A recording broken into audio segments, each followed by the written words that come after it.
Bonjour à tous, les ministères Notre Pain Quotidien vous proposent la méditation du jour. Branché à la source de courant. Même si je savais qu'il y avait une panne d'électricité chez moi due à une forte tempête, j'ai allumé instinctivement l'interrupteur en entrant dans la pièce. Bien entendu, rien ne s'est produit. La noirceur m'enveloppait encore. Cette expérience, le fait de m'attendre à ce que la lumière se fasse alors que je savais pertinemment qu'il y avait une coupure de courant, m'a vivement rappelé une vérité spirituelle.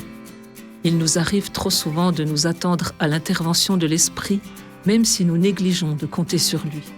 Dans la première épître aux Thessaloniciens, Paul explique que Dieu a prêché le message de l'Évangile, non pas en parole seulement, mais avec puissance, avec l'Esprit Saint et avec une pleine persuasion. Et si nous acceptons le pardon de Dieu, nous avons un accès immédiat à la source de courant qu'est son esprit dans notre vie. Ce courant permet le développement en nous de qualités comme l'amour, la joie, la paix et la patience et nous accorde les dons nous habilitant à servir l'Église, y compris celui d'enseigner, de secourir et de gouverner. Paul avertit ses lecteurs qu'il est possible d'éteindre l'esprit.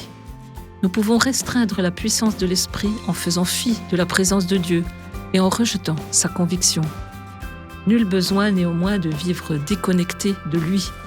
La puissance, le courant, de Dieu est toujours à la disposition de ses enfants. C'était un texte de Lisa Samra. Comment avez-vous fait l'expérience de la puissance de l'Esprit de Dieu? Dieu Tout-Puissant, aide-moi à faire l'expérience de la puissance de ton Esprit dans ma vie. Cet encouragement vous a été proposé par les ministères Notre Pain Quotidien.